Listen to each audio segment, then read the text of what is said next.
एक बुढ़िया थी। उसका नियम था प्रति रविवार को सवेरे ही स्नान आदि कर घर को गोबर से लीप कर फिर भोजन तैयार कर भगवान को भोग लगा स्वयं भोजन करती थी। ऐसा व्रत करने से उसका घर अनेक प्रकार धन धान्य से पूर्ण था। श्री हरि की कृपा से घर में किसी प्रकार का विघ्न या दुख नहीं था। सब प्रकार से घर में आनंद रहता था। इस तरह कुछ दिन बीत जाने पर उसकी एक पड़ोसन, जिसकी गौ का गोबर वह बुढ़िया लाया करती थी, विचार करने लगी कि यह वृद्धा सर्वदा मेरी गौ का गोबर ले जाती है, इसलिए अपनी गौ को घर के भीतर बांधने लग गई। बुढ़िया को गोबर ना मिलने से वह रविवार के दिन अपने घर को ना लीप सकी, इसलिए उसने ना तो भोजन बनाया न भगवान को भोग लगाया तथा स्वयं भी भोजन नहीं किया। इस प्रकार उसने निराहार व्रत किया। रात्रि हो गई और वह भूखी सो गई। रात्रि में भगवान ने उसे स्वप्न दिया और भोजन न बनाने तथा भोग न लगाने का कारण पूछा। वृद्धा ने गोबर न मिलने का कारण सुनाया। तब भगवान ने कहा कि माता, हम तुमको ऐसी गौ देते हैं जिससे सभी इच्छाएं पूर्ण होती हैं, क्योंकि तुम हमेशा रविवार को गौ के गोबर से लीपकर भोजन बनाकर मेरा भोग लगाकर खुद भोजन करती हो। इससे मैं खुश होकर तुमको वरदान देता हूँ। निर्धन को धन और बांझ स्त्रियों को पुत्र देकर दुखों को दूर करता हूँ तथा अंत समय में मोक्ष देता हूँ। स्वप्न में ऐसा वरदान देकर भगवान तो अंतर्ध्यान हो गए और वृद्धा की आँख खुली तो वह देखती है कि आंगन में एक अति सुंदर गौ और बछड़ा बंधे हुए हैं। वह गाय और बछड़े को देखकर अति प्रसन्न हुई और उसको घर के बाहर बांध दिया और वहीं खाने को चारा डाल दिया। जब उसकी पड़ोसन ने बुढ़िया के घर के बाहर एक अति सुंदर गौ और बछड़े को देखा तो द्वेष के कारण उसका हृदय जल उठा और उसने देखा कि गाय ने सोने का गोबर किया है, तो वह उस गाय का गोबर ले गई और अपनी गाय को गोबर उसकी जगह पर रख गई।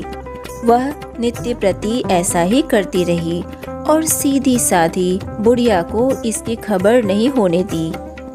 तब सर्वव्यापी ईश्वर ने सोचा कि चालाक पड़ोसन के कर्म से बुढ़िया ठगी जा रही है, तो ईश्वर ने संध्या के समय अपनी माया से बड़े जोर की आंधी चला दी। बुढ़िया ने आंधी के भय से अपनी गौ को भीतर बांध लिया।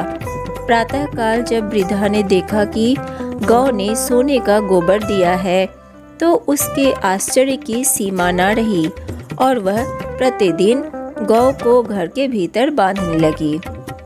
उधर पड़ोसन ने देखा कि बुढ़िया गौ को घर के भीतर बांधने लगी है और उसका सोने का गोबर उठाने का दाव नहीं चलता, तो वह ईर्ष्या और डाह से जल उठी और कुछ उपाय न देख पड़ोसन ने उस देश के राजा की सभा में जाकर कहा, महाराज, मेरे पड़ोस में एक वृद्धा के पास ऐसी गौ है जो आप जैसे राजाओं के ही योग्य है।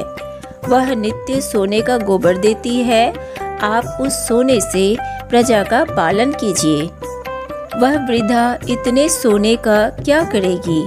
राजा ने यह बात सुन अपने दूतों को वृद्धा के घर से गौ लाने की आज्ञा दी। वृद्धा प्रातः ईश्वर का भोग लगा भोजन ग्रहण करने ही जा रही थी कि राजा के कर्मचारी गौ खोल कर ले गए। वृद्धा काफी रोई चिल्लाई, किंतु राज कर्मचारियों के समक्ष कोई क्या कहता। उस दिन वृद्धा गौ के वियोग में भोजन ना खा सकी और रात भर रो रो कर ईश्वर से गौ को पुनः पाने के लिए प्रार्थना करती रही। उधर राजा गौ को देखकर बहुत प्रसन्न हुआ, लेकिन सुबह जैसे ही वह उठा, सारा महल गोबर से भरा दिखाई देने लगा। राजा यह देख घबरा गया। भगवान ने रात्रि में राजा को स्वप्न में कहा कि हे राजा, गाय वृद्धा को लौटाने में ही तेरा भला है। उसके रविवार के व्रत से प्रसन्न होकर मैंने उसे गाय दी थी। प्रातः होते ही राजा ने वृद्धा को बुलाकर बहुत से धन के साथ सम्मान सहित गौ बछड़ा लौटा दिया। उसकी पड़ोसिन दुष्ट बुढ़िया को बुलाकर उचित दंड दिया। इतना करने के बाद राजा के महल से गंदगी दूर हुई।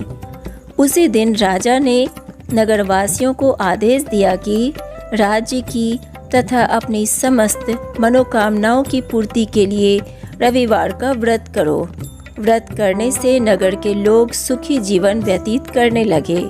कोई भी बीमारी तथा प्रकृति का प्रकोप उस नगर पर नहीं होता था। सारी प्रजा सुख से रहने लगी। तो आज के लिए बस इतना ही। अगर वीडियो अच्छी लगी हो तो वीडियो को लाइक कीजिए, सनातन रहस्य को सब्सक्राइब कीजिए और ज़्यादा से ज़्यादा शेयर कीजिए। राधे राधे।